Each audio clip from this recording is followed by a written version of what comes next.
Because we don't understand how life formed, it is difficult to estimate this probability. The likelihood of a complex molecule like DNA being created by random collisions of atoms in a primordial ocean is fantastically small.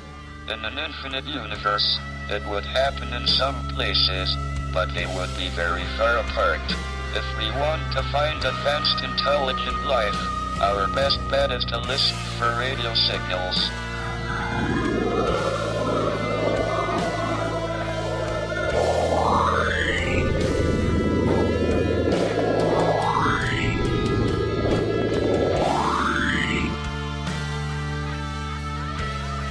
Look up to the stars and the forests that surround. Do you see them? Do you hear them? Are they there?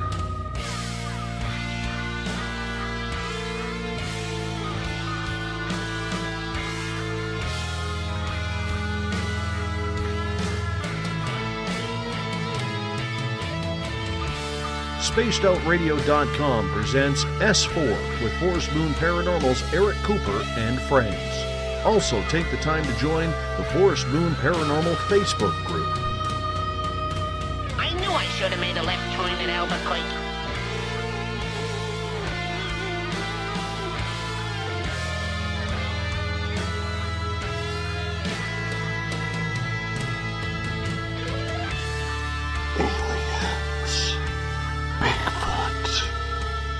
Conspiracy, Area 51, Dogman, Ghosts, Cover-Ups, UFOs.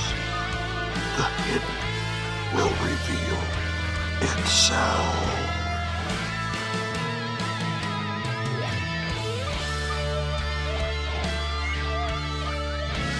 It's one small step for man, one giant leap for mankind.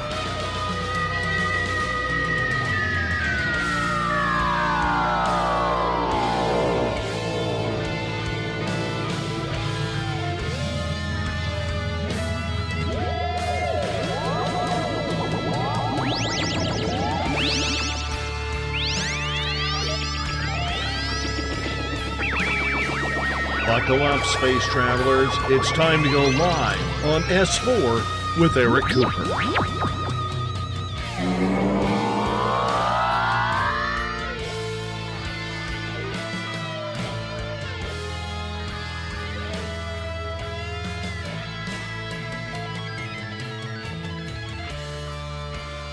All right, good night. Good evening, S4Ns. So tonight we're doing a pre-record because, well, one of my co-hosts, Corey, is going to be at the Highland game, and he couldn't run the studio tonight. Well, tomorrow night. I'll say tonight because, well, when we're airing the show, it's Saturday night. So I'm sitting outside. It's nice and calm. Stars are out. It's relatively warm. We're coming to you live here from the mountains of Concrete, Washington, as we always do. And this is our 1-year anniversary show. And I figured it would be fitting for an anniversary show to go over basically how did S4 start? How did Forest Moon Paranormal start? And if you talk about Forest Moon Paranormal starting, you have to talk about Forest Moon Grove. And Forest Moon Grove is the headquarters and, well, the beginning of Forest Moon Paranormal. So, with that, it'd be perfect for an anniversary show. Now, this show is going to piss some people off. It's going to open some eyes and show you how, well, a lot of military talk, because that's where Forest Moon Grove starts. That's where Forest Moon Paranormal starts. So, some of you are going to hear the same stories I've told before. Some of you will hear new stories. And we're going to go from there. Now, the views and opinions of S4 do not reflect that of Spaced Out Radio. Spaced Out Radio being our umbrella, run by Dave Scott. If you haven't heard of Spaced Out Radio, check them out, www.spacedoutradio.com. We're on every Saturday night. Spaced Out Radio is on every night. Monday through Sunday, 9 p.m. to midnight Pacific Standard Time. And, I feel bad because Dave Scott, right now, as I'm sitting here broadcasting, is his home is being threatened by fire. If you haven't been following the fire in Canada, it is actually threatening his home. And as I'm broadcasting, you're going to hear some weird noises in the background. That's probably coyotes. It's because we are literally in the mountains. Nothing but stars over my head. And if you're like Joe Allgaier, who, well, he has owls and deer and coyotes and bears and, well, you name it, just like we do. So, I was born here. I was born in Big Lake, here in Washington State. I was raised Assembly of God.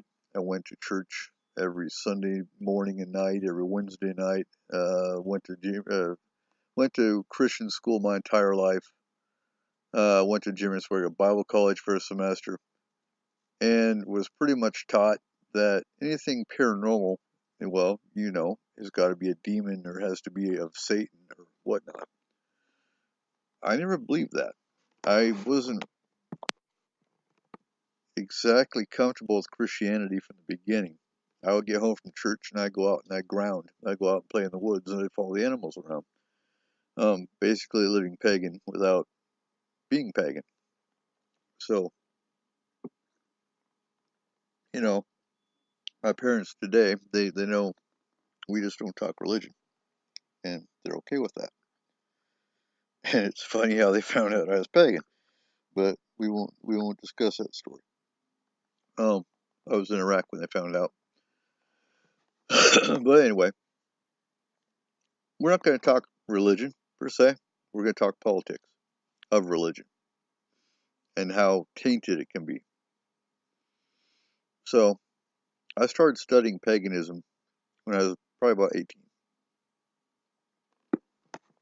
About that time, shortly after Jim Oswego Bible College, as a matter of fact.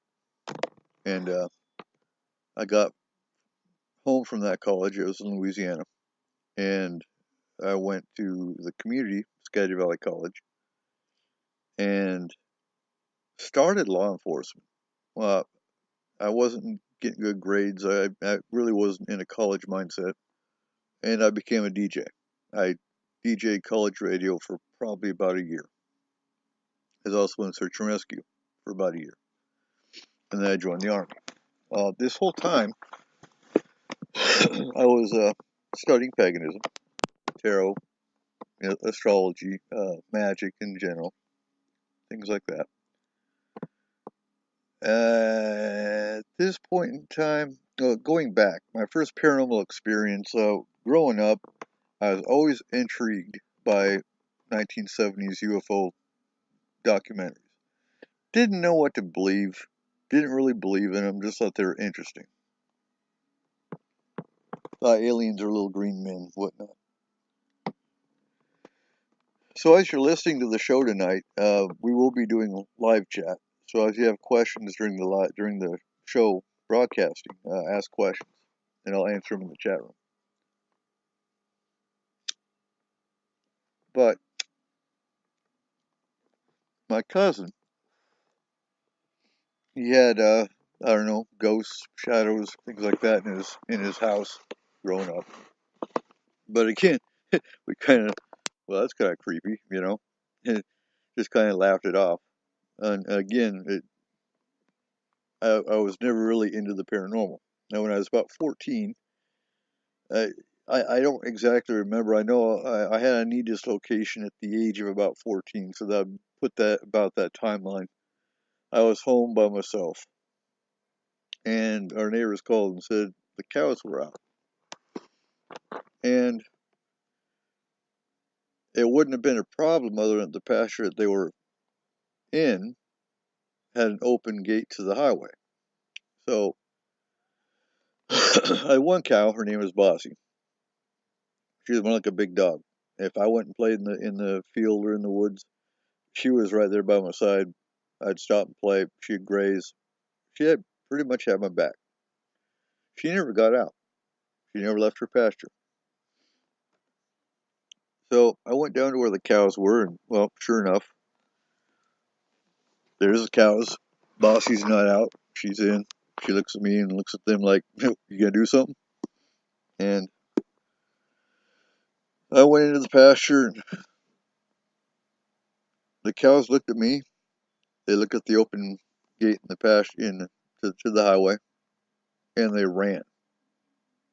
And now, bear in mind, this isn't tall grass. I can see everything from where I was to the highway.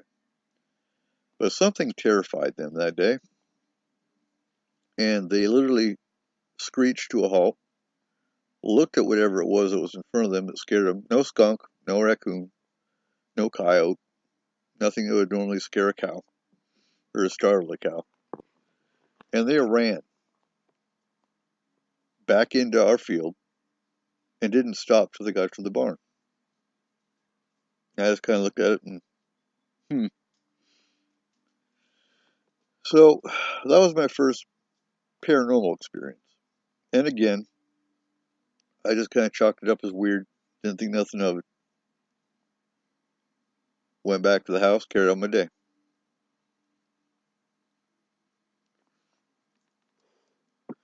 So I joined the Army in '89.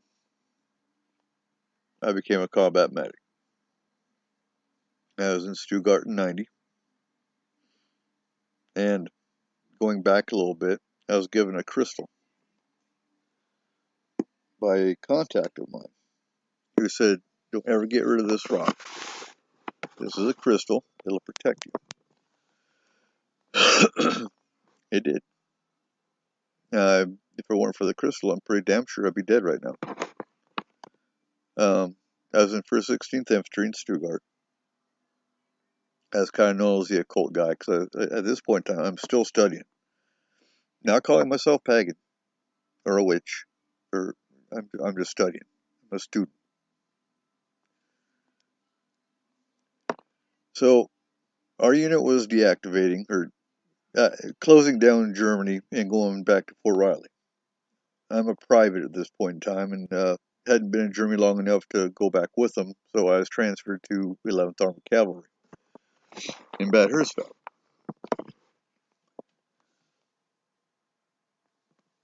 And so my buddies were driving me there, and it was about 2 o'clock in the morning. And we got in a car wreck. Some Germans basically sideswiped us. So we pulled over. Their car was broadside on the Autobahn. Now, if you've heard the stories about the German Autobahn, there's a speed limit in some parts, and other parts there's not. And this wasn't a full-out Autobahn. It was kind of like an S-Bahn, in which it's like a 4-lane road. Kind of like a country road, essentially. And their car is broadside on the Autobahn. Germans are out. They're looking at the car. Oh, mein Gott, mein Auto was kaputt. And me being a medic, I jumped out. I walked over to them and checked them out.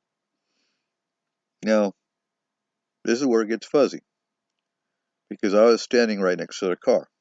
And the only thing I remember is hearing squealing tires and metal on metal.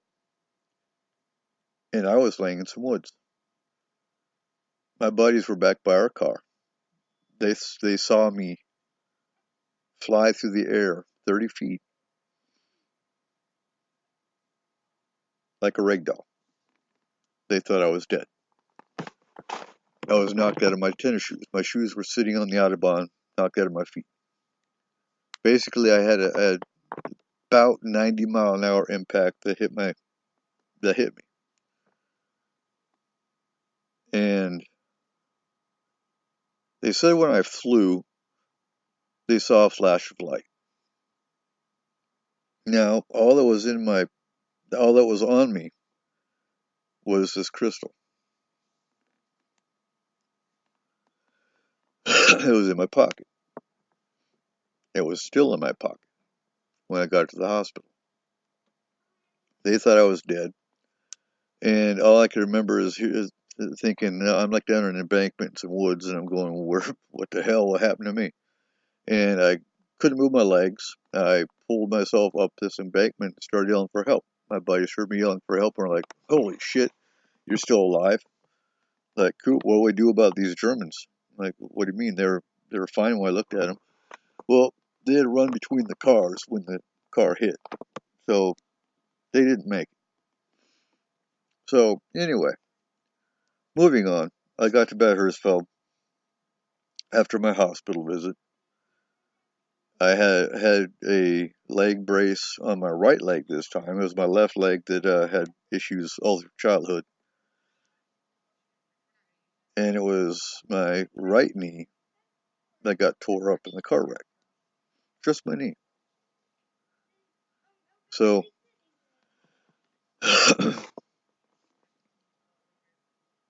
they said I'd never walk again. I'm fine today. So, 11th Armored Cavalry. We went to Kuwait. We went to Doha. Basically, after Desert Storm, they signed the ceasefire, they pulled everybody out, they put us in. We were there to keep Saddam from coming back into Kuwait. It was called Operation Positive Force. On the conspiracy side, that's what we do here on S4. I know the M1 Abrams tank, if they got damaged, civilian contractors would come in, put a tent over it so you couldn't see what they were doing, and would patch the hole. They had depleted uranium in them. So is that what the Desert Storm syndrome was? Who knows? It could be caused by depleted uranium very easily. So as a combat medic, I didn't go into the field per se. I was in the battalion aid station taking care of routine injuries and that kind of thing.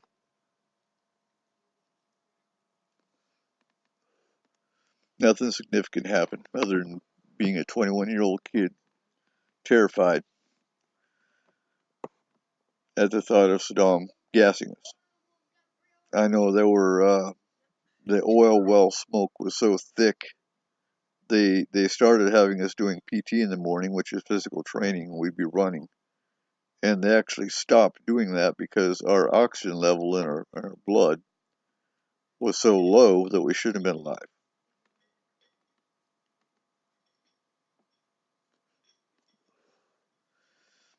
Now, at this point in time, I'm still considered the occult expert. So I'd have soldiers coming up occasionally asking questions.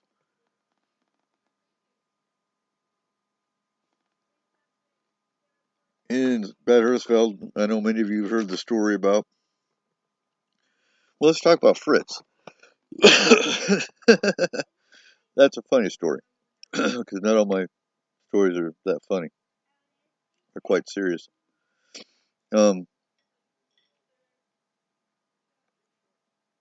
Fritz was a ghost. He was a ghost that lived in my room. He actually lived in our barracks. He traveled around. And I kind of became, I don't remember exactly how I became acquainted with Fritz or that he was around, other than I knew there was a ghost that came to our room occasionally. I named him Fritz. He was a German soldier. And me and one of my cook buddies were getting ready to go out and go bar hopping that night. And I'm getting ready, getting spruced up and whatnot. And he was sitting in my bed. Now, I have never had a problem with my bed at all. Never collapsed, never, nothing.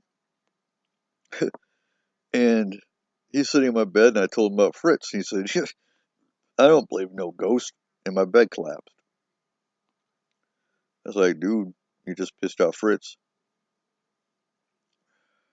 Stood my bed up, fixed it. He sat back down. He's like, no, seriously, I don't believe in ghosts. It collapsed again. It's like, dude, stop saying that. You're pissing him off. I think he's showing you he's here. And we fixed my bed, stopped talking about it, nothing ever happened. So another time, another cook buddy of mine, you always make friends with your cooks, your mechanics, and your medics. If you ever go in the military, those are the three people. Oh, and supply. Supply will hook you up. If you're friends with the cooks, they'll take care of you. And always make sure you're friends with the medics. But anyway, we were walking into town. We were walking down an alley. And as we're walking towards what's called the Ratskeller. This is like the political building of the town. It's like a historic building, so it's a restaurant now. But as we're walking, both of our vision changed to black and white. And in front of us was like a 1920s limousine. And it's got the German flag on one side and the Nazi flag on the other. And out of the Ratskeller comes Hitler and his entourage. Now what's weird about this story is they stopped what they're doing and they looked at us. Now I don't know if what they saw was a couple Germans walking down an alley, or if what they saw was a couple strange-looking U.S. GIs walking down the alley, but they didn't look shocked. They didn't look surprised. So I would think the first one. But we walked towards them. We took a left, walked up the street, and everything went back to normal. Now we walked through a wormhole, a time shift. I don't know. All I know is it took us about 5 minutes of silence, and he said, "Did you see something weird back there?" And we both went off and were explaining exactly what the other saw.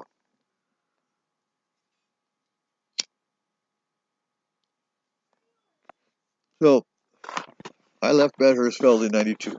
I came to Fort Lewis, to the 514th Ambulance Company. We went to Somalia. I'm not going to tell you a lot about Somalia, because, well, that's where most of my PTSD stems from. Other than at this point in time, I know for a fact there are several times I probably should have died. I know one time a sniper round went within inches of my waist. I know we were the only medical unit. We were the first medical unit to go into Somalia. This is January of '93. And the Navy corpsmen weren't allowed to drive at night. We were. We were the only medical unit allowed to drive at night, but only with a escort vehicle or a gun truck. Half the time we didn't wait.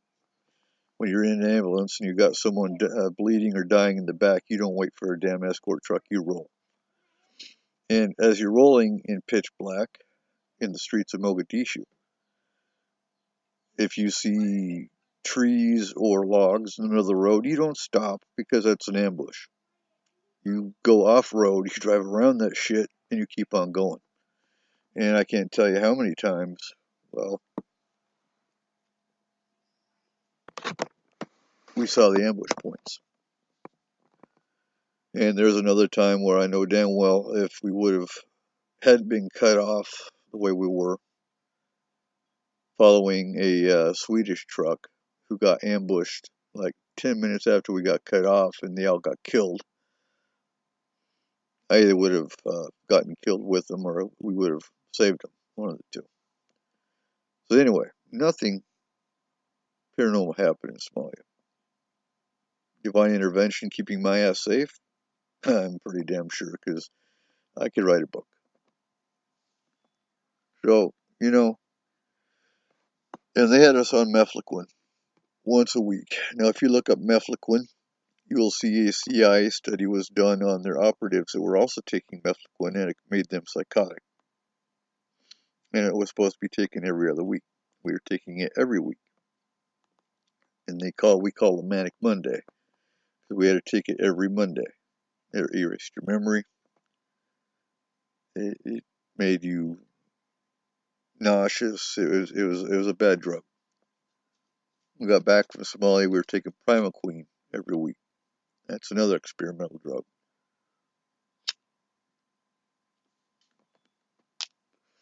Now, after Somalia, I got out of the army. I had enough. I mean, I had buddies that were waking up in a rage. I had, we all had PTSD.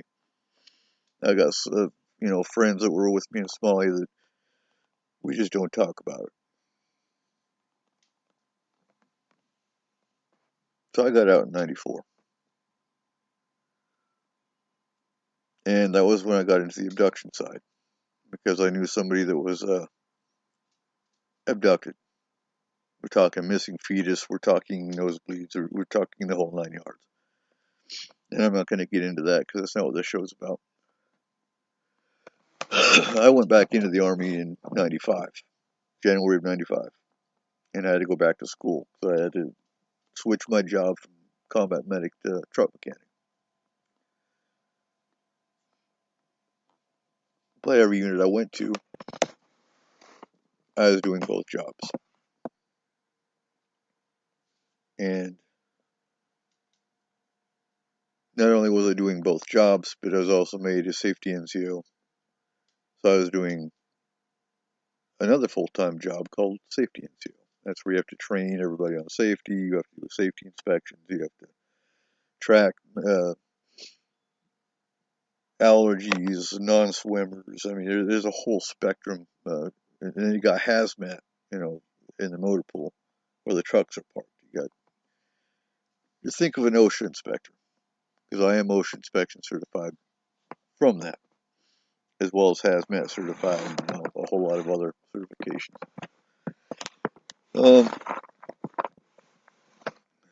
So I got done with maintenance school. I was a truck mechanic and a medic, and I got sent back to Germany.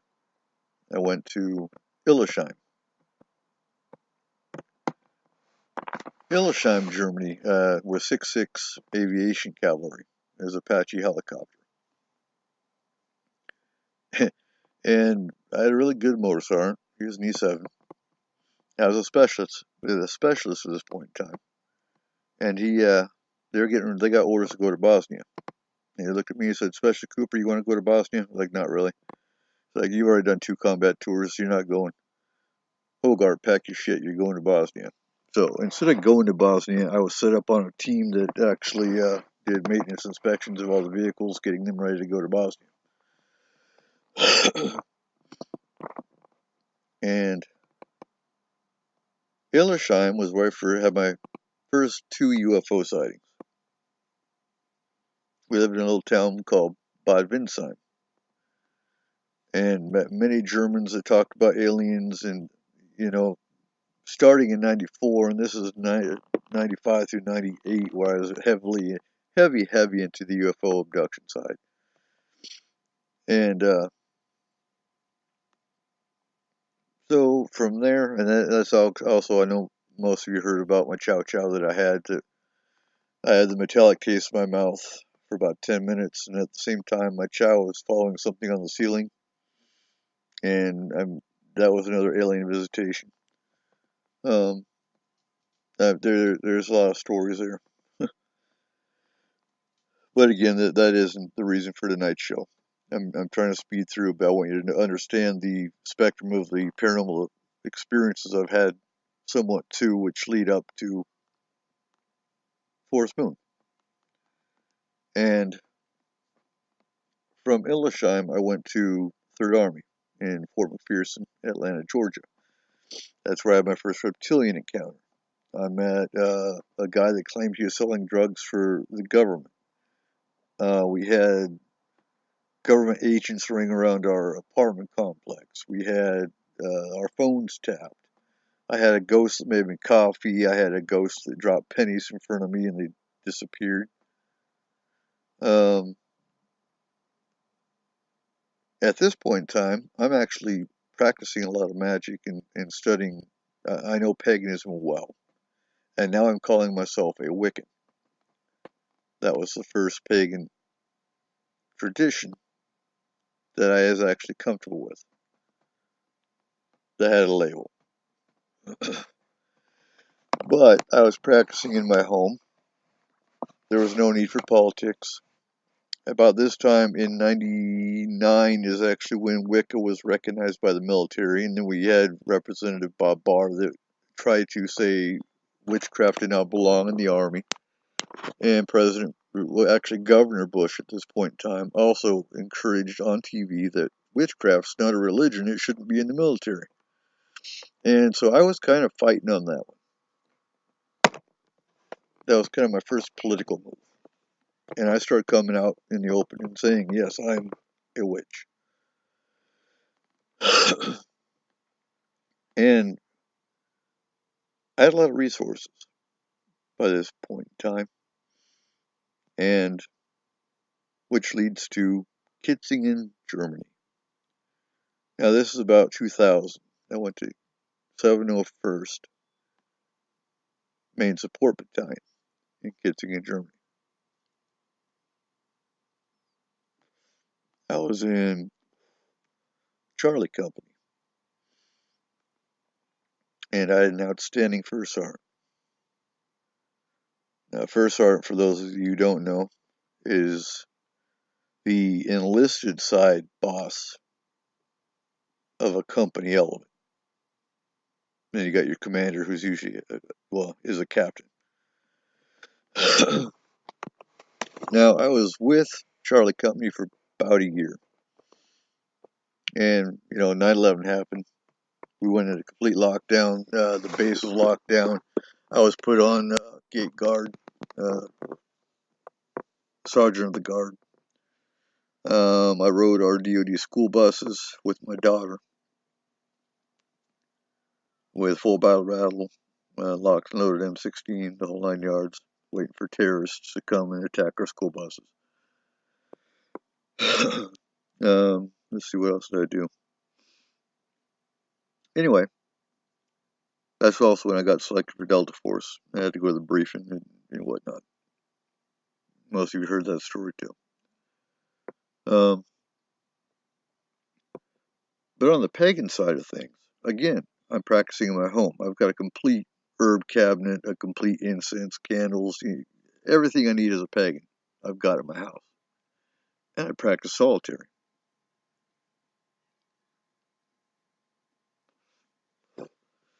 I get home, actually go to the company, and get told, you're leaving Charlie Company, you're going to go to Bravo Company.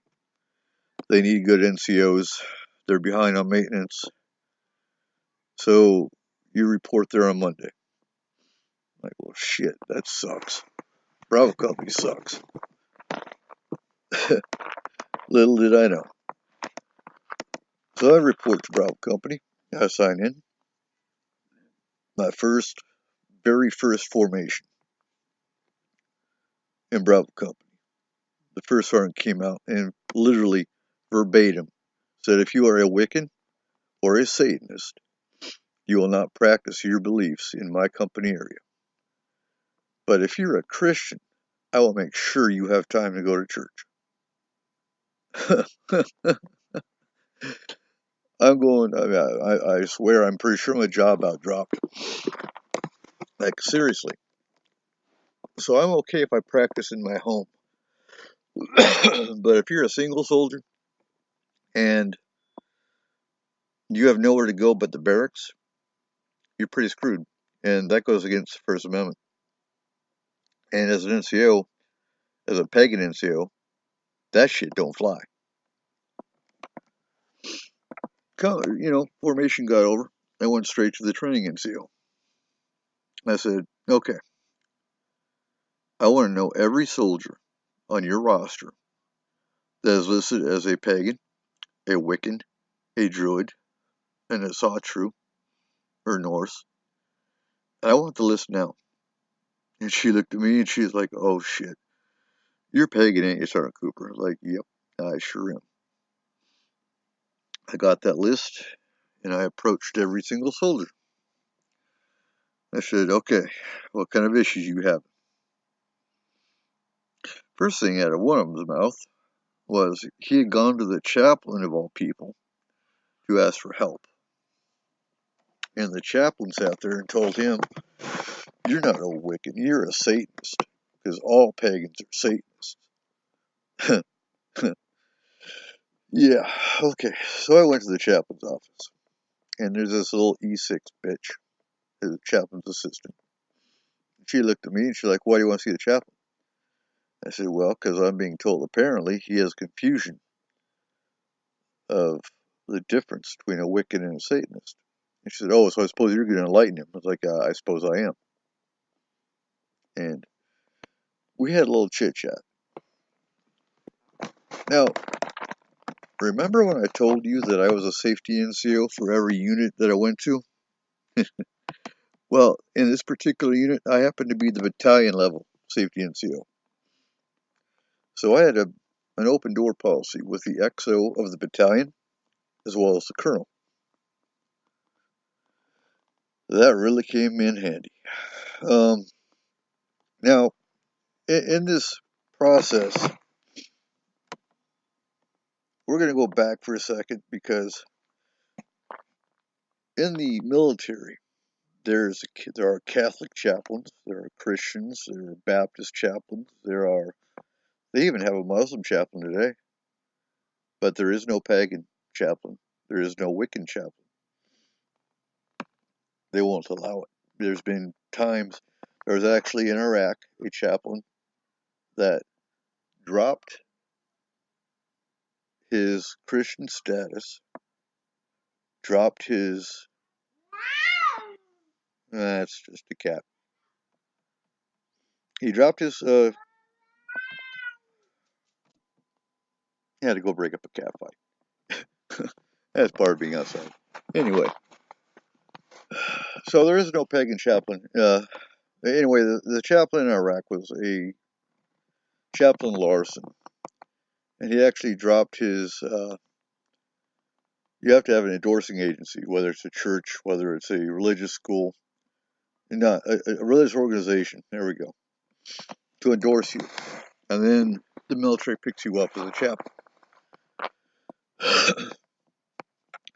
But he dropped his endorsing agencies thinking he could be the first Wiccan chaplain. And not only did he get kicked out of the army,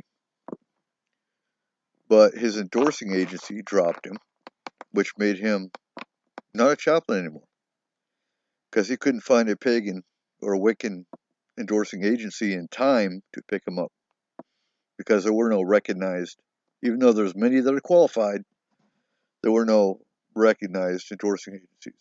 Now, because of that,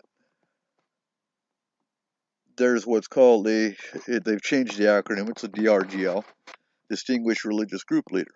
And that's what they use in place of chaplains, basically, to lead a group of your particular faith. You have to have like between 3 and 5 soldiers of your faith to qualify as a group to make you a DRGL. And back when I first started doing this, there was only one endorsing agency, and that was Sacred Well out of Texas. So I contacted them and got the paperwork started as a DRGL. Back then it was DFGL, Distinguished Faith Group Leader. And in the Army, they've got prayer breakfasts.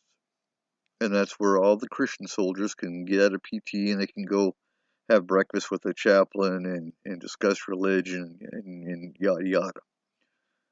And I wanted to start a pagan breakfast.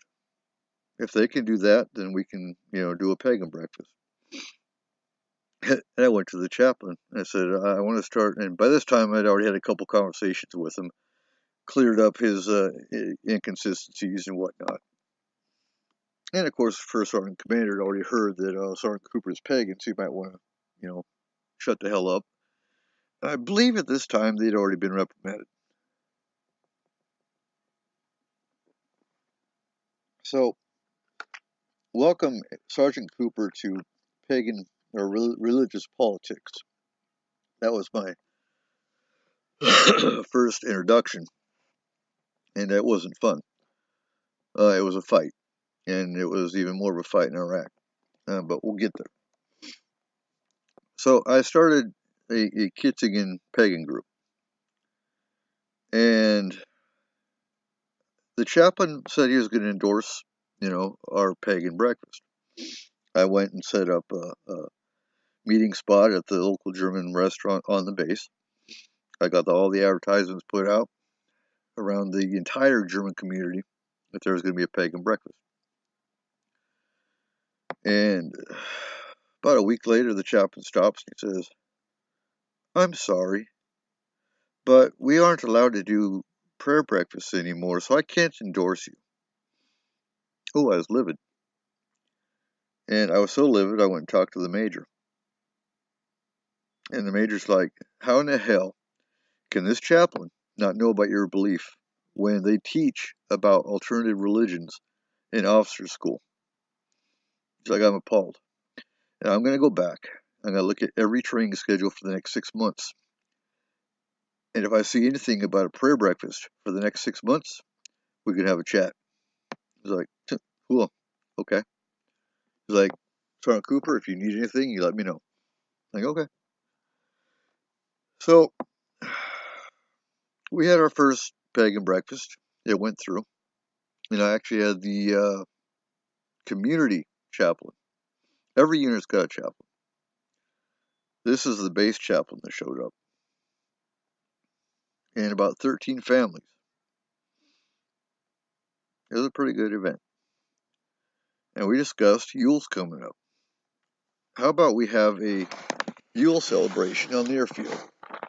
We had our own airfield. And when I started setting up this Yule celebration, I had to go get the approval to use the airfield for, a ritual from the commander. So I went to the colonel, along with the chaplain and his little assistant. And he asked, "What do you want to do, Sergeant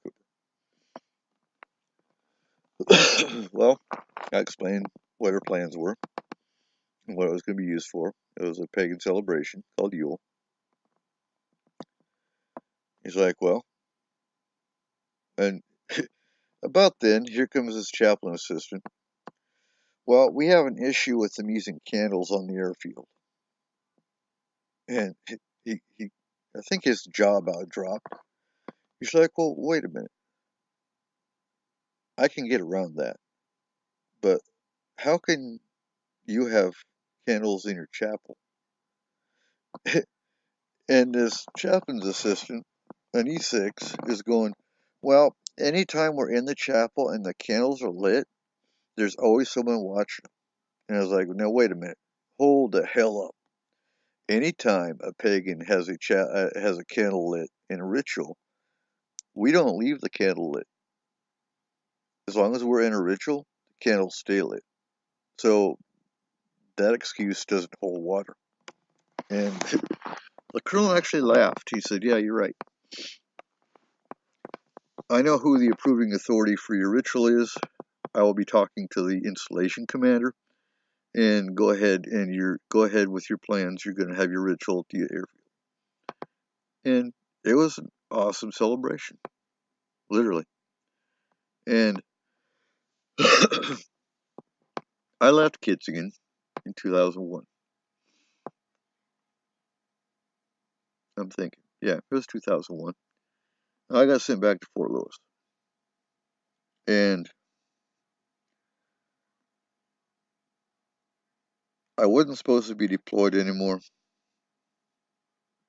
And so they sent me to a 29th Signal, which wasn't supposed to be deployed. They hadn't been deployed since World War II.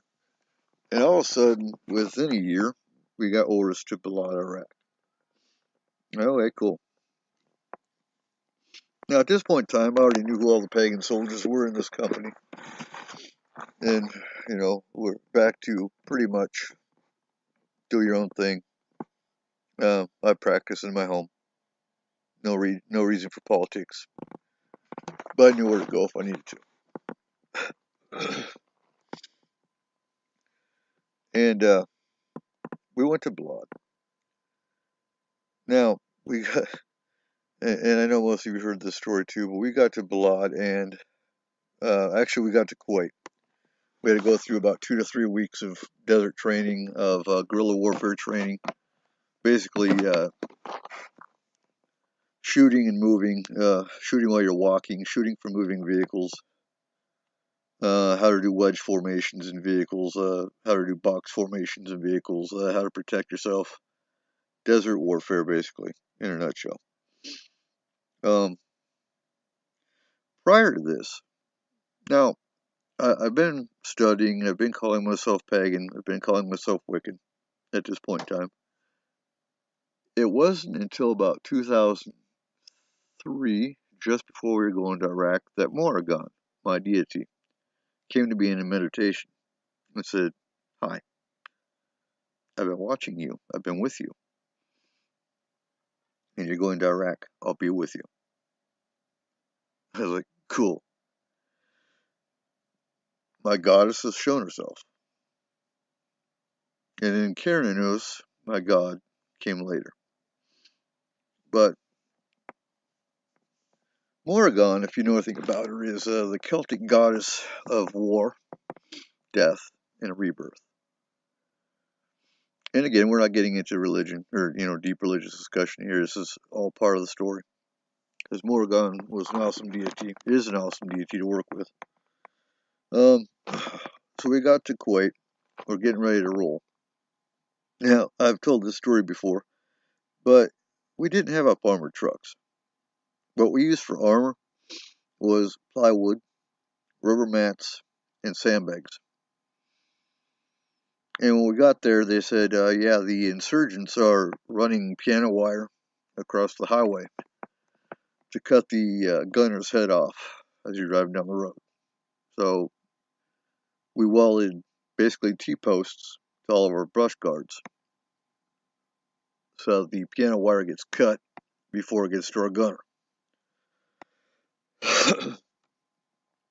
We also had to learn how to basically do a switch maneuver. Basically, as you come under an overpass, you switch lanes real fast because they're dropping grenades off overpasses.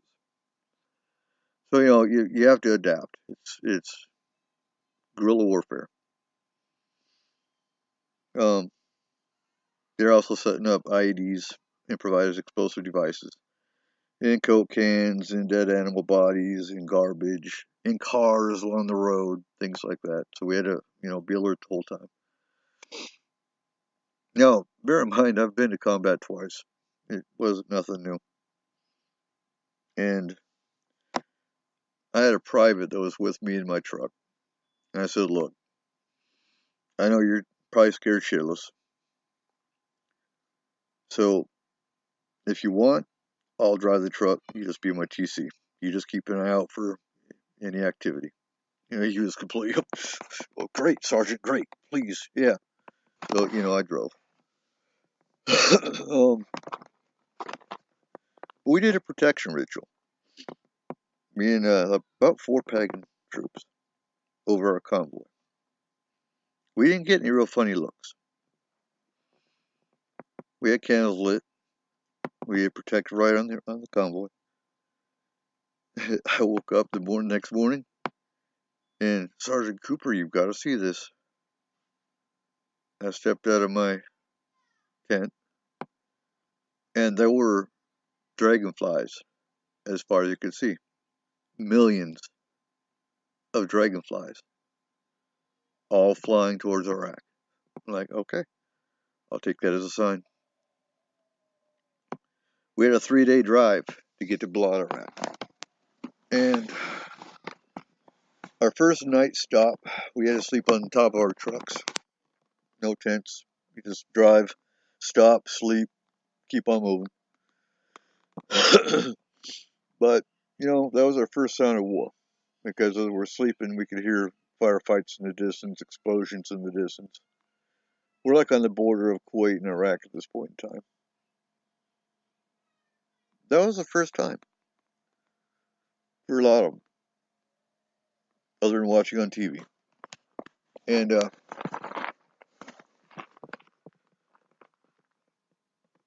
We got up the next morning, kept driving.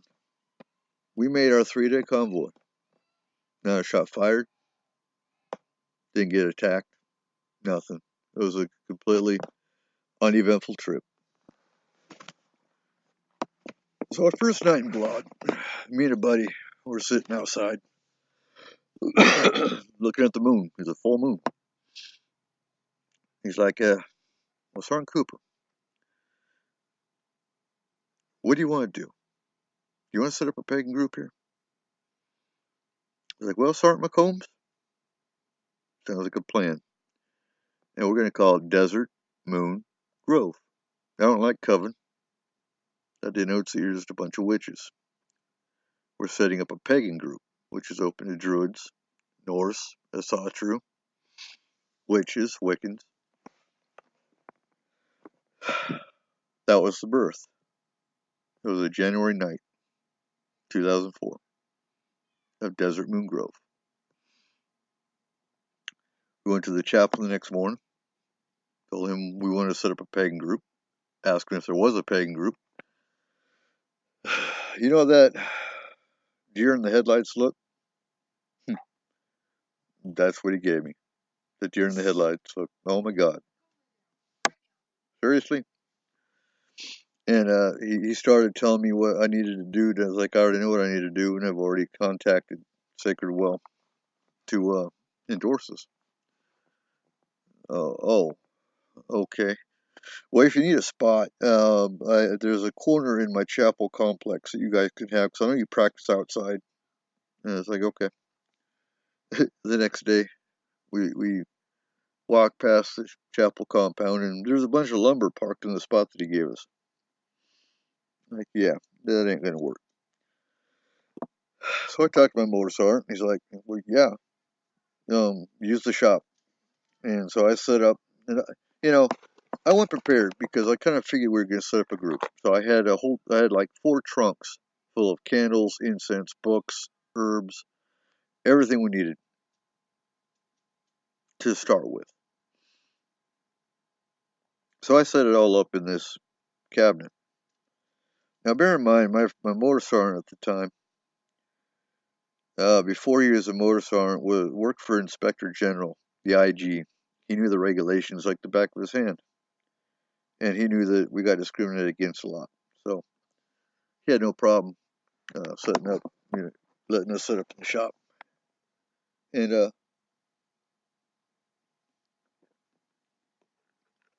I put up signs around the base looking for pagan troops. And we were initially going to set Desert Moon up for once a week. Well, we had our first meeting, and they all knew where to come. And, well, they all showed up the next night. And the next night. And the next night. So we became a nightly group. Because when you're a pagan and you're in a unit full of mainstream religions or non-religious, because they don't want to talk about it for fear of ridicule or whatever, you feel real isolated, especially in a combat zone. So they came every night, and it hit the newspaper that there was a pagan soldier that got stoned by Christian soldiers in Iraq. There was, we'll just say the chaplain that endorsed us didn't do anything. We did everything by ourselves.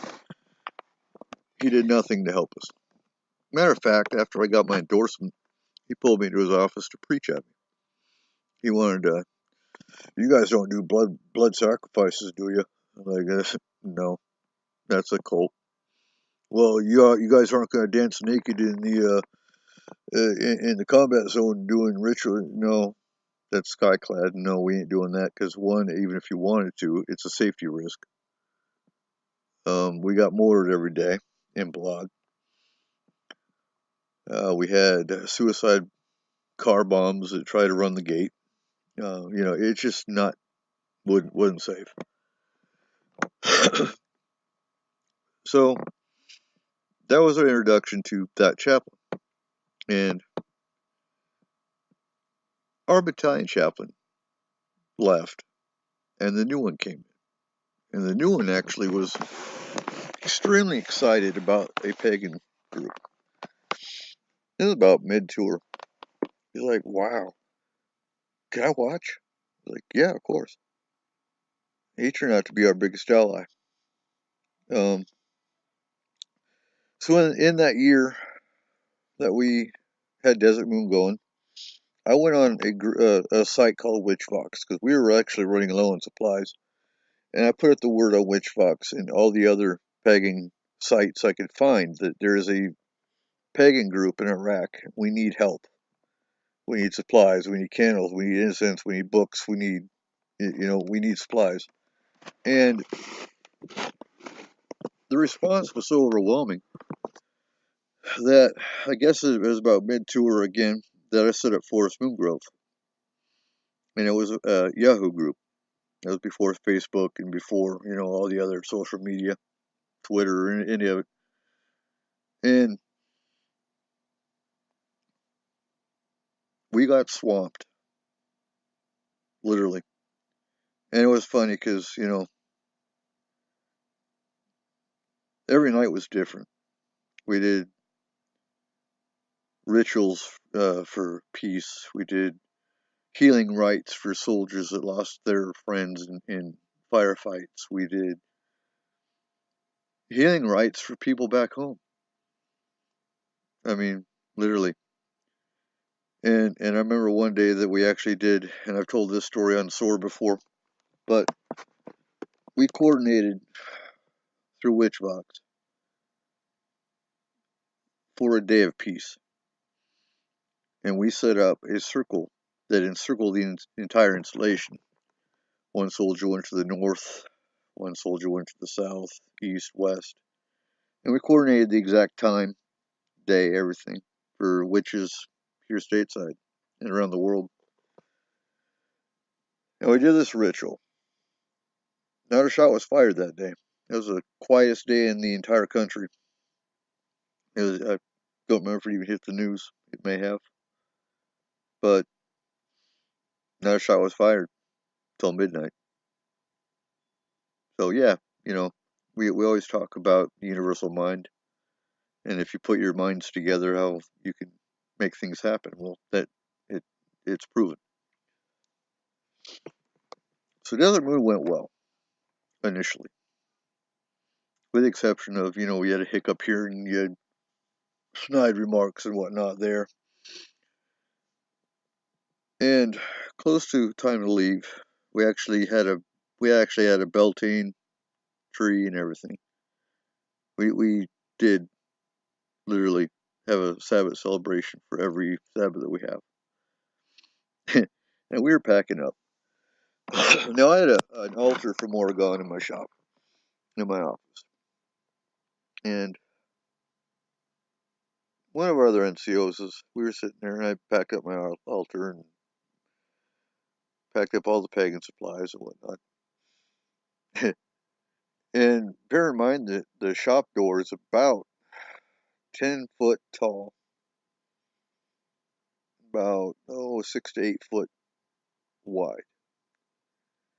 Perfectly sunny, clear, no wind day, and the door slammed shut. So our mason looked at me and he's like, "Coop, what was that?" I was like, "Huh. Well, I just packed up Morrigan's altar, and I think she's left the building." His jaw about dropped. But, even more so when about 10 minutes after that happened, we're both still sitting at the table, and hear this drip, drip, drip. And he looks at me and he's like, "Coop, we've been here for a year and this building's never leaked." It's like, "Well, yeah, Morrigan's left the building. It's not safe anymore." So, it was an eye-opening experience for a lot of people. And Forest Moon Grove was blowing up. I mean, I was getting letters packages every day. For a good while, we stayed stocked, and it came to the point where I'd say, Morgan, look, we're running out of coffee. And all of a sudden, there'd be a package in the mail full of coffee.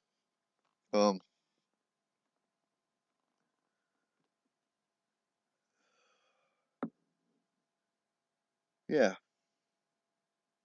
So the chaplain stopped me one day. He's like, I'm leaving in a few days, and what I need you to do for me is make me an after-action book. Tell me everything you guys did, how I helped you, and any improvements that can be made for the next group if another group comes in, and just everything I've done for you. Okay. So I made this after-action review. I got a 3-ring binder. I put document protectors in it. I typed everything out. I explained everything. How we had to get our own resources, how we had to get our own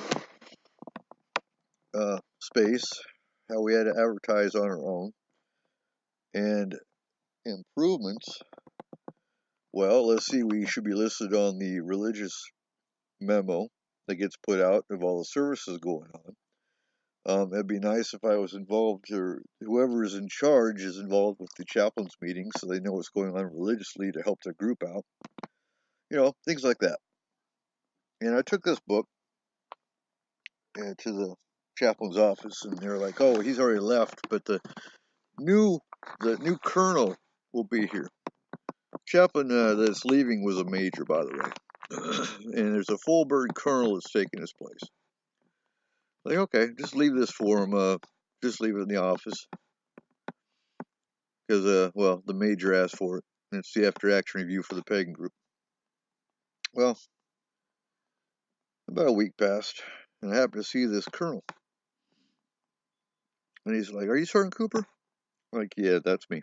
He goes, "Come into my office." We went in his office, and he says, I'm thoroughly disturbed. I'm like, "Well, what's wrong, sir?"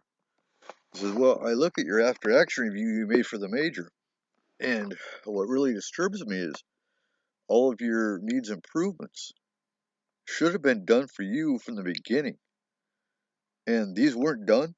I was like, "No, sir, nothing was done. We were completely on our own.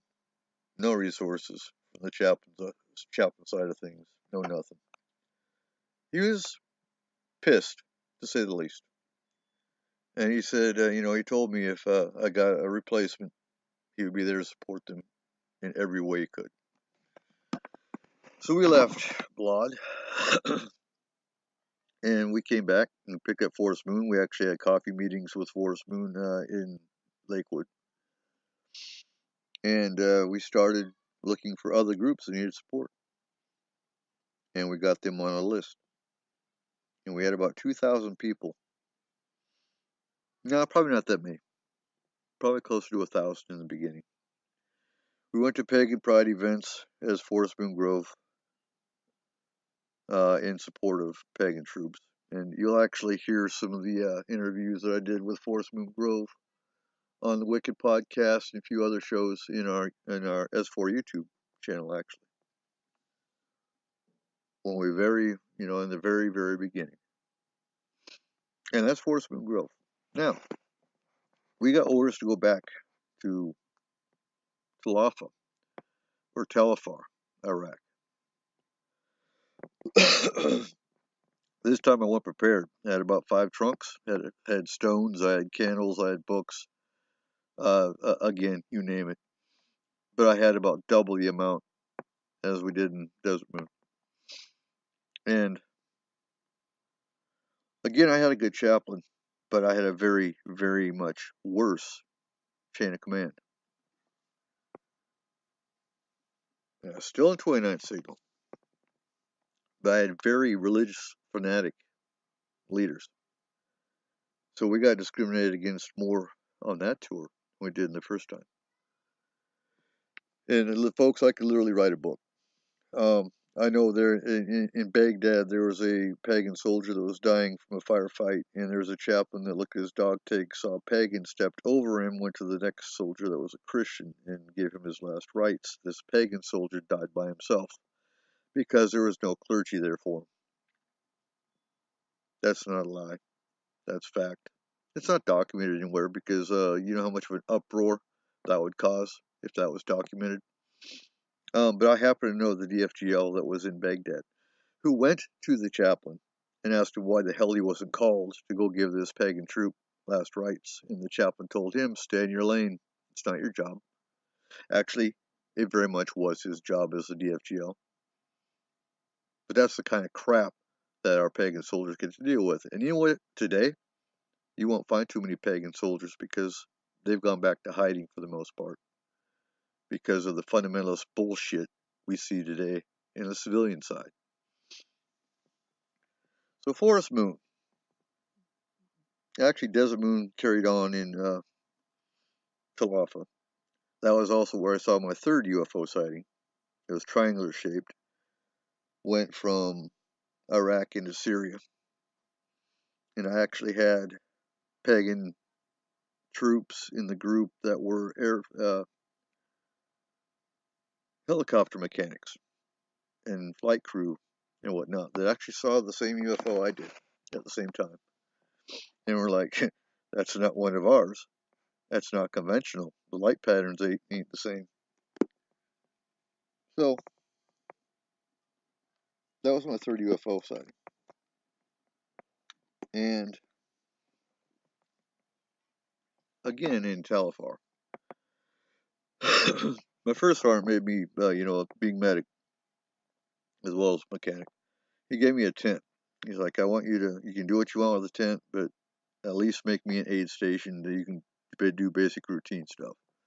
And I told him, well, do you mind if I make the backside a pagan meeting place? He's like, go ahead. That cool. So again, we went to the chaplain, got the endorsement, got all the paperwork lined up. I used Aquarian Tabernacle for a endorsing agency this time. They're local here in Washington.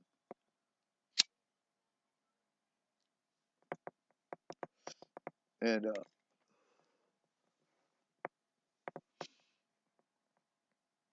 we got this tent set up.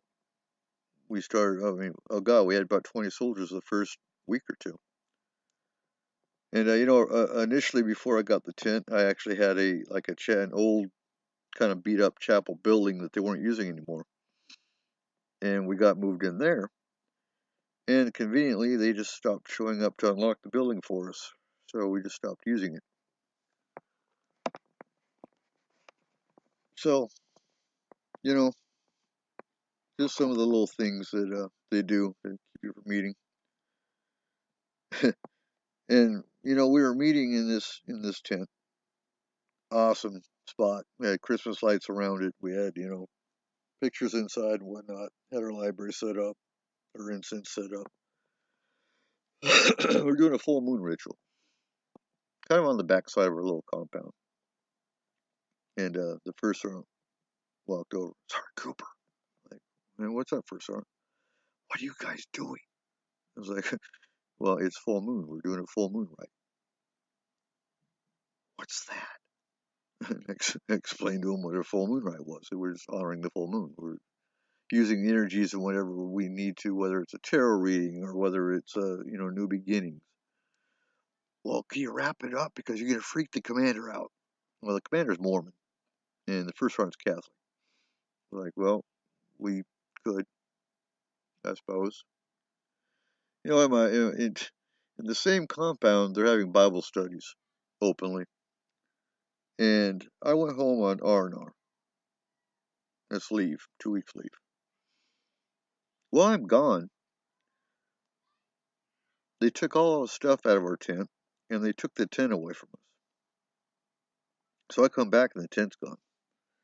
Tent's gone, the altar's down, all of our pagan stuff is gone. And my E6 is like, don't worry, I took care of it. All your stuff is in the Connex. I personally, and he was pagan. He's like, I personally packed your altar up. I'm like, okay. What do you do? You're up against the first sergeant commander. As an E5, there's nothing you can do. So, none of the soldiers that were in the group knew about it yet. because when I left, they kind of stopped coming. And we started meeting in my trailer because my roommate was Sergeant Doyle, and he was pagan. So it was a perfect fit that we lived together. And so we pretty much moved everything into the trailer. And the soldiers came to the trailer. Can you imagine a 2-man trailer with 30 soldiers around it? And you take turns getting coffee? Oh, and by the way, Tully's actually picked us up and donated 10 pounds of coffee. And mid-tour, about July, they actually emailed asking if we needed more coffee. I'll always endorse Tully's. So we had coffee every night. So Forest Moon Grove was rolling. I mean, we're talking, we had pagan shops that were actually taking wish lists. We had authors like DJ Conway, Isaac Bonowitz when he was alive. We had Blackmore Night, the music group. Jessica Galbraith, the artist, sent us, tiles to decorate with, and I mean, we had enormous support from the pagan community. And so we were stocked. I mean, literally every soldier that was within Desert Moon was taken care of. And again, we did healing rites. We did a Beltane maypole. And it's funny because towards the end, actually about the middle of the end, we knew there were foreigners. We weren't sure what nationality they were, but there was a foreign military that was in our compound, our housing unit area. And every night they'd walk to the shower, they'd look down at us because we'd be sitting outside. 30 soldiers don't fit in a 2-man trailer, so we'd be sitting outside. And one night, 2 of them came over. Well, they're Turkish Special Forces. From that night forward, they came and joined us every night. They're Muslim. So I can honestly say we were treated better as pagans by Muslims than we were our own military. That pisses me off. Our own country can't support non-alternative religions, if you want to call them that. So Forest Moon Grove, like I said, was exploding. I mean, gaining people to support troops all the time. And I told you about the pagan that died. I'm writing for Moonshadow magazine while I was there. They've since gone out of business. But I had a military pagan column in the Moonshadow magazine. And if you're in Forest Moon Grove, you can actually access all the articles I wrote when I was in Iraq. And kind of explains to you why I am the way I am. But when you've been discriminated against, talked down to enough, you start to hate other religions. It got to the point where I got called into the first sergeant's office and asked why I had flyers up and why am I proselytizing. I was like, excuse me? That's not proselytizing. Those are basic worship service announcements for pagan soldiers. If you're not pagan, I don't want you in the group. We don't proselytize. Well, you need to take them down. I was like, no, I'm not going to. I've got actually endorsement from the installation chaplain to have those up. So you're not going to tell me. And I was probably, you can't be disrespectful to the first sergeant because you can lose rank doing that. But I pretty much told him, according to the First Amendment, which we don't have as soldiers, but according to military regulation, we are allowed to practice our religion. Well, he shut up. And another time, he actually pulled me out of my trailer and asked what all the soldiers were doing around my trailer. And I was like, well, you took our tent away. We don't have a place for us to meet and practice. So we meet in my trailer. Well, you can't do that. Like, actually, you're not going to tell me that I can't do that because I'm going to. I'm not going to tell soldiers that they can't come over here to meet for our pagan meetings. It's like, if you want an IG complaint, I can file an IG complaint. Guaranteed you'll lose. It got so bad that our battalion chaplain, the cool one, actually challenged and threatened my battalion with an IG complaint on our behalf, because apparently in Mosul, which I wasn't in Mosul, but the chaplain was, they're actually talking about our group. And I was actually used in a... so in the military, you have boards to make rank. And I was actually used in a board scenario. If your soldier was going to Sergeant Cooper's pagan group, what would you do? Well, you know what? Right there is slander. Right there, you could take him up on all kinds of charges. So they pretty much shut up about Sergeant Cooper's pagan group after that. But it should never have gotten that far. So we got back from Telefar. And about then, it was about 2009 actually, that I know Forest Moon was sponsoring 19 different groups throughout Iraq, Afghanistan, Korea, even Germany. And we had many fights with chaplains over what a pagan group is and is not, and had to remind them what their own military regulations are as far as religious freedom. And also in 2009 is when the Evangelical Association decided to flood our chaplain corps with their little minions, to where now it wasn't about taking care of soldiers. It was converting soldiers to Christianity.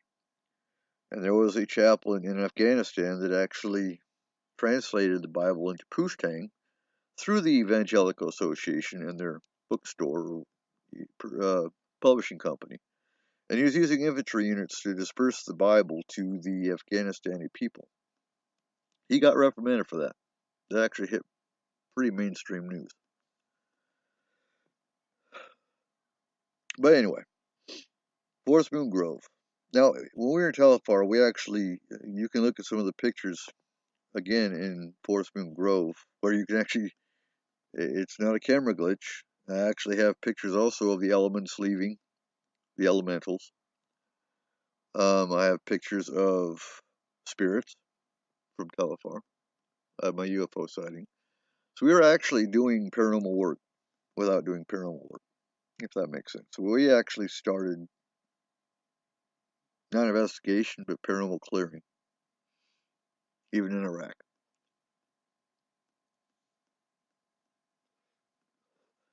So it wasn't much of a stretch to start Forest Moon Paranormal. Now, I got officially diagnosed with PTSD. And my commander at the time pulled me into actually I was sitting in it because I was his safety NCO as well. And we were sitting there just basically bullshitting. And he's like, Sergeant Cooper, you're close to retirement, aren't you? I was like, about a year and a half. He's like, I'm going to send you to the Warrior Transition Battalion because, well, as you know, we've got orders to go back to Iraq again for our third tour. And you've already done 4. It's more than anybody should have to do. So I went to the WTB. Now, being in the WTB, that's for wounded warriors. And since I was sitting there waiting to retire, I had to find a job. So I volunteered at the Madigan Hospital Safety Office. And I worked there for about 6 months doing JACO, which is the medical equivalent of OSHA. Inspections and fire inspections and whatnot of all the clinics in Madigan Hospital. Still running Forest Moon Grove on the side. I mean, we did troop support, supply drives in pagan shops around Tacoma. We went to the pagan pride events, pagan events in general, and set up the Forest Moon Grove booth, things like that. And I quit the safety office. Had a whole lot of personal drama that I don't get into ever on S4. But I went and started working for the deployment center. That's where all the soldiers have to go through to get their shots updated, to get their wills done, all that kind of stuff. They have a chaplain's office. I went and talked to the chaplain, told him, I'm a pagan endorser, ordained clergy, and did he need help on the pagan side? He was excited. He's like, you don't know. He is reserve. He is a reservist. He's like, you don't know how much hell I'm going through just trying to order Muslim prayer rugs and anything pagan related for pagan troops. He's like, they deny it. That came from his chaplain headquarters. If you wanted Bibles, oh my God, here's some money. Yeah, we'll order Bibles for you, but no, we don't. Why do you want Muslim prayer rugs? We don't have Muslim soldiers in the military. Yeah, bullshit. And so I brought boxes of books that were donated to us, pocket spell guides, pinnacles, amulets, things like that. And when soldiers have to come through, they get asked, what's your religious preference? And some of them be hesitant. And I'd ask them, because I'm sitting there side by side with the chaplain. I'd ask them, are you pagan? And they'd say, yeah, is that okay? Like, hell yeah, it's okay. What do you need? Yeah, I'd take names. But I worked there for about, I guess, close to 8 months. Now, on the Army side of things, I've got a major that's going, you've been here too long, I'm going to med board you. I was like, you know what, do what you got to do. And how am I going to fight you on that anyway? The Army came back and they tried to get, I went to a med board where they review your medical files and everything. And they try to come back and give me 10% and have a nice life. I'm like, no, that ain't going to happen. And I emailed Senator Murray, one of our Washington State senators. I got a phone call the next day. And I appealed the board. And I had a military lawyer, and he's like, I don't know what the hell they're thinking. Because any psychiatric condition, PTSD, or even if it's distinct anxiety disorder, is an automatic 50%. So, of course, I got reversed. And I was made temporary medical retirement, which turned into permanent. So now I'm permanently medically retired at 19 years and 6 months. 6 months shy of my 20.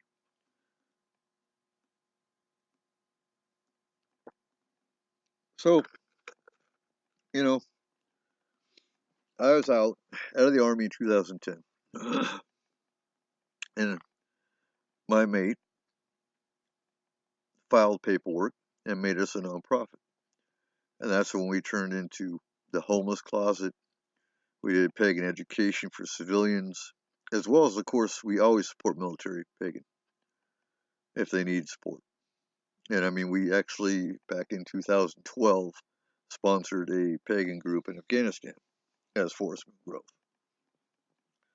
And that was a fight too, even in 2012.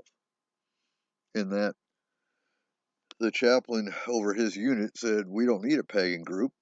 And I had to actually email the chaplain of the Army and say, what the hell is going on? And so it, shit rolls downhill, as they say. And he was a lieutenant. And he ran the pagan group as a lieutenant in Afghanistan, Kabul. And he got to Georgia a year later, made us captain. We were going to endorse him for a group in Georgia, and he was pretty much encouraged that if you want to make rank, you will not talk about your religion. So he stepped down. So now there is no group in Georgia that I'm aware of. I mean, I've kind of lost track because, Forest Moon Paranormal, we do 5 cases a day. I'm always busy.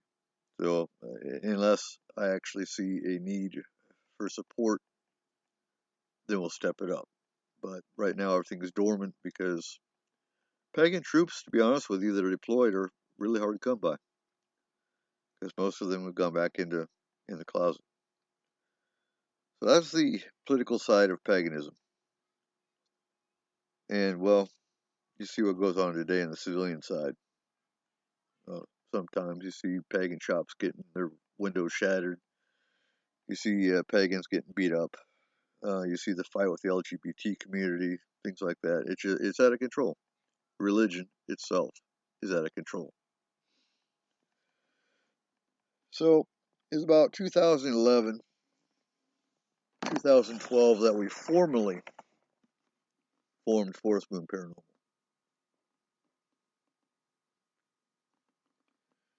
Technically, we were running as Forest Moon Grove, but we started the completely separate division in about 2011, 2010. I don't remember. I lose track of time. And that's where we actually set up the Astral team. Because our Astral team leader, Tony, in 2008, 2009 was a pagan troop that we were supporting as Forest Moon Grove. So we already knew Tony for a while. And then he started talking about Astral. And we were like, wait a minute. Is there a way we can actually handle paranormal cases through the Astral? And we gave it a shot. And sure enough, spirits are easier to talk to, communicate with. Business is no problem. There we go. Because in the beginning, Forest Moon Paranormal was a resource. If I had a client that came to me in Texas, I would look for a group in Texas to handle their case. That's how we ran.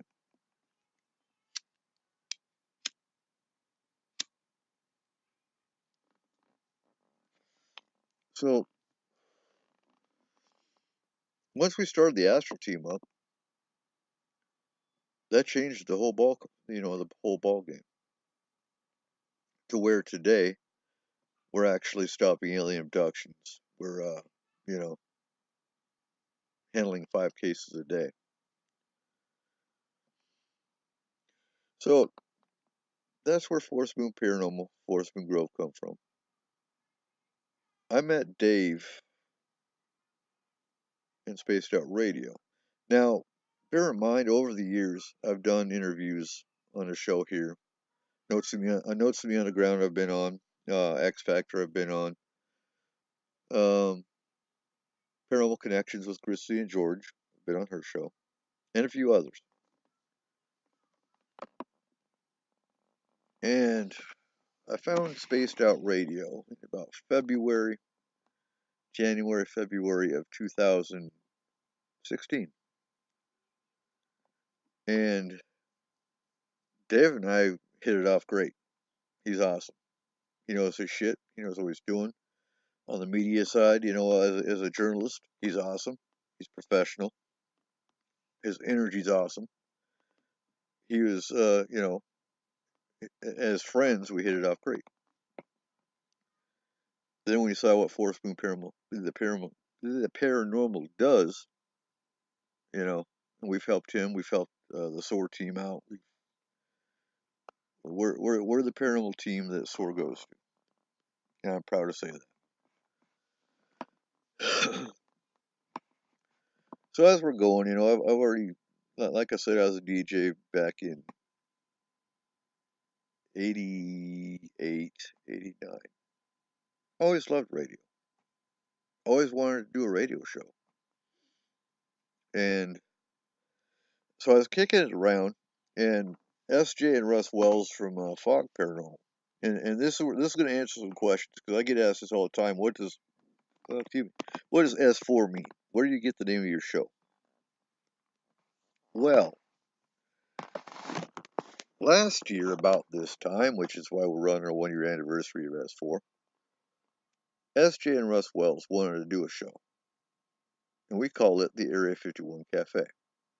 And they came out here to my farm here. And our first show, I'll have to find that video and actually put it up on the S4 YouTube, was the very first show we did. We actually walked halfway up the mountain here behind me and talked about Bigfoot and paranormal in general.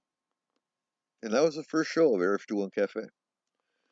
Well, we're going to do it weekly, meet in different spots, come out here or whatever. And both of our cars broke down. They're living in Bellingham at this time. That's about 30 minutes away. And we didn't have any idea when our rigs were going to be back up to meet up for another show. So they said, we're going to start our own show on Blog Talk. And if you want, start your own show on Blog Talk, and we'll just fall under the Area 51 Cafe umbrella. Like, well, that's cool. And I'm sitting here thinking of a name, and like Area 51 Cafe, S4 is the bunker, and Area 51, S4 is a perfect fit. Because I've always been the UFO alien guy, and even in Forest Moon Paranormal, I'm the UFO alien abduction specialist, and now alien race specialist, because I've been studying that for about, 4 or 5 months now. And that's where S4 got its name. And we were on Blog Talk for a while. Then I started talking to Dave. Dave's like, I want to pick up S4 under the Spaced Out Radio umbrella. I'm like, really? You would do that? He's like, hell yeah. So Dave made the intro. I switched over to Spreaker. And well, as they say, the rest is history. And now we're a year old. Now, where Paracom comes in,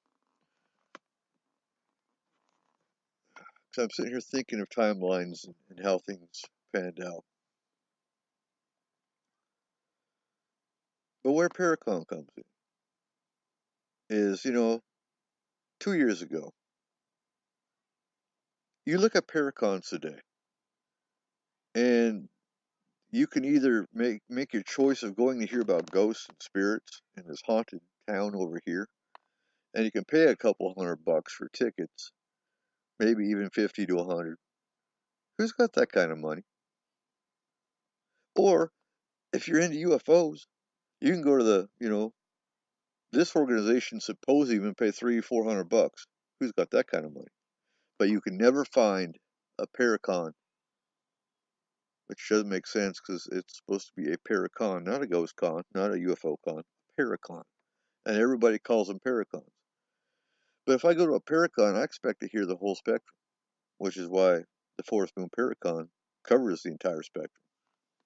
That's what a Paracon does. And we do ours for free. We do ours for free because, one, I have outstanding speakers that don't charge me for travel. I have to pay for their lodging. That's it. I can swing fundraisers for that. As far as fundraisers go, we just set up our Patreon account for S4. Go check that out. You can find the links on Facebook on my personal page. You can find the link in Forest Moon Paranormal. If you've never heard of Forest Moon Paranormal, well, we're on Facebook. Just look for Forest Moon Paranormal. Go join the group. We have our booster Forest Moon Paranormal t-shirt sales. We have our GoFundMe account. We don't charge, but people give donations, and that's how we fund everything Forest Moon Paranormal does. That's the only way we do other than out of pocket.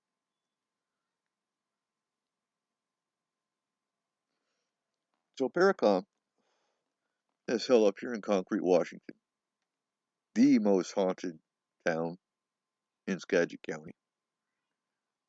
I can say that, not in Washington, but in Skagit County.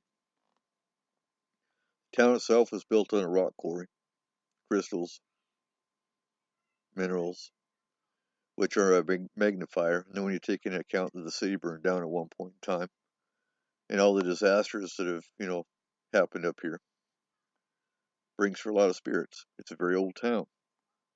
Started out as a logging town. Before that, it was for gold mining.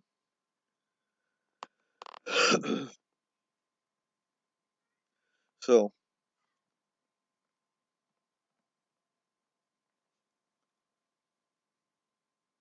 we have Bigfoot around us. We have UFOs all around us. We have aliens that live in the mountain above us. Perfect for a Paracon. We sell VIP tickets for the round table for $35. Correction, $30. We have vendors that we charge $30. And if you want to be a sponsor of Paracon, $30 and you're listed on the website. That's how we fund Paracon. That's how we fund everything we do.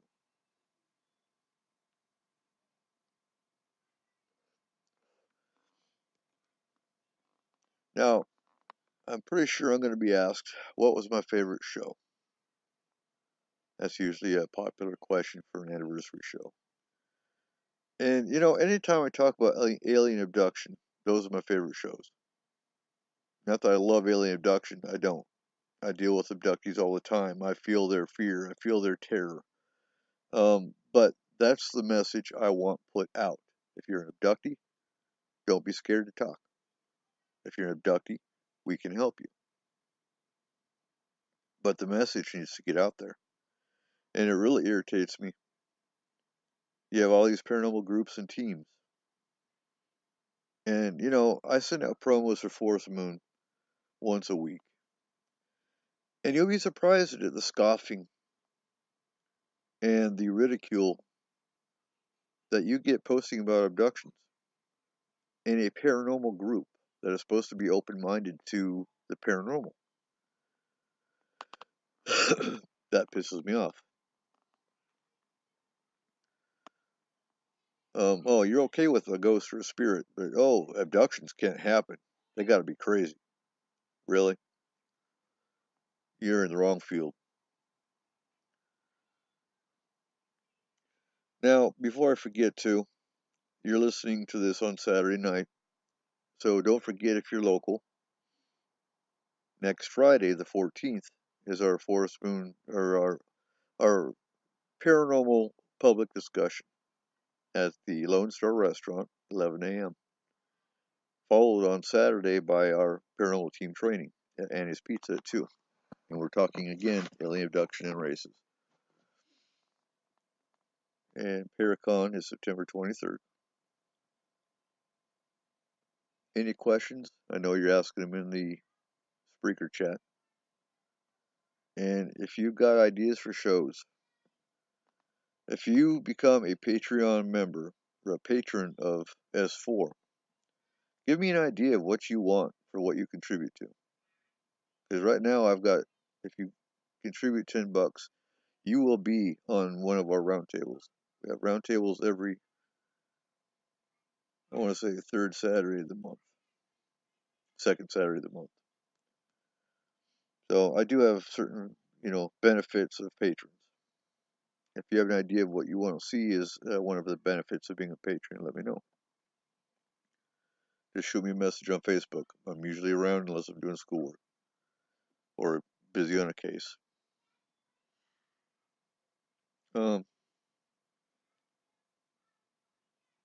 We have a pretty topsy-turvy up and down history, but it makes you stronger. That's how I see it.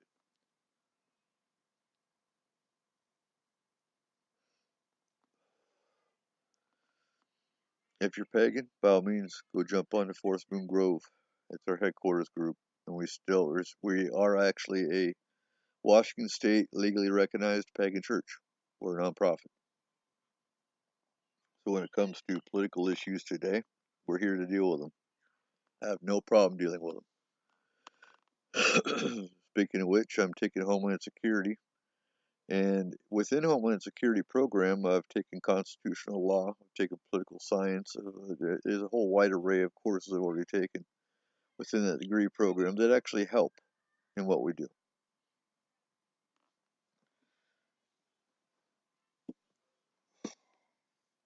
Make sure you check out our YouTube channel, because our YouTube channel's got a whole lot of interviews and programs that we haven't talked about on S4. Well, in general, that don't get released. So you want extra benefits, by all means, go check them out. On that note, folks, I'm going to wrap up early tonight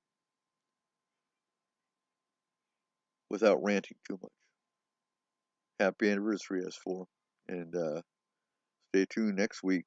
Next Saturday night, we're doing Roundtable. Take us home, Bumblefoot.